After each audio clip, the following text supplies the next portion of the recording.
Phylum Cnidaria includes the group of soft-bodied animals with stinging tentacles called nematocysts. Their symmetry is radial, and they mainly consist of having a mouth and a stomach. So they swim around and they catch food. They have actually 3 layers: the epidermis, the outer skin. They have their endoderm, their gut or their stomach, and their mouth. And then the middle part is the jelly, the mesoglia. They kill their prey with nematocysts.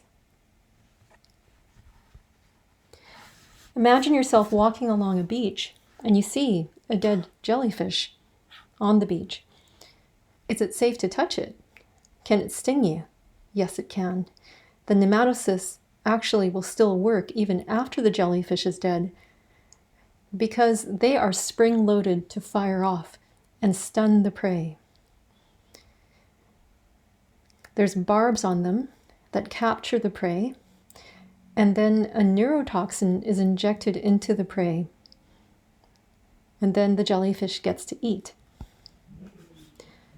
There are 3 forms of Cnidaria, 3 classes: Hydrozoa, Scyphozoa, and Anthozoa. Some of them live alone, and some of them live in colonies. These 3 forms can use one of 2 body plans. A polyp is a body plan that resembles an upside-down paintbrush, and a medusa looks like an umbrella. Hydrozoan examples are species Hydra, species Obelia, and species Physalia. The Hydra lives in freshwater ponds. It's free-living and it eats anything in the pond that's smaller than it. Very easily, it just stuns them with their nematocysts. And the really cool thing about them is they do this thing called budding, where they create a bud and the bud becomes their children. So it's kind of like if you were able to grow a human from the side of you, and the human became a clone, an exact clone of you. This is called budding off. The Obelia is very strange.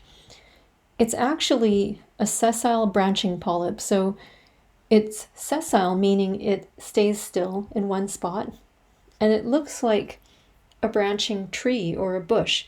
But when you get closer to it, you realize that at the end of each branch, there's hundreds of polyps, hundreds of little jellyfish. Some of them are eating, some of them are sexually reproducing.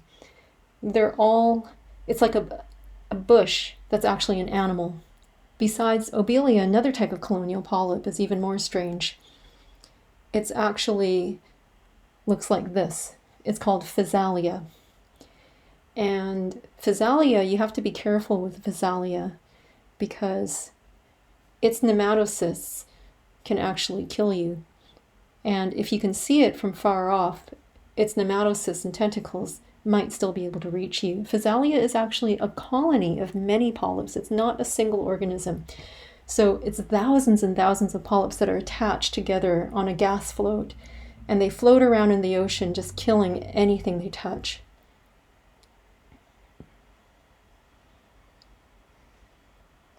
Hydrozoa also has some medusa forms too.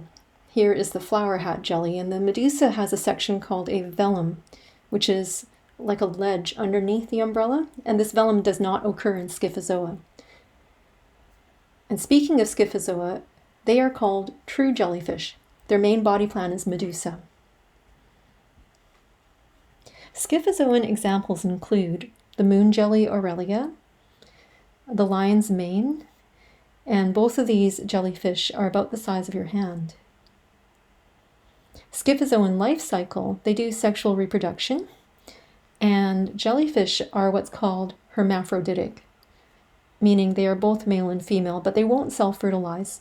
One of them will make eggs and the other one will make sperm, and they just throw these into the water, and just by chance they'll meet and complete the life cycle of this jellyfish. Our final cnidarian is Anthozoa. An Anthozoa is a sessile singular polyp, usually, although some of them are colonial. They're sessile polyps, they stay still, And a key example is a sea anemone. Corals are also an example, as well as a sea pen. Sea anemones tend to be solitary polyps, as well as sea pens, and corals are colonial polyps. They have an exoskeleton of calcium carbonate. And corals are some of the most amazing ecosystems. They support an entire ecosystem of life. They all stun their prey with nematocysts.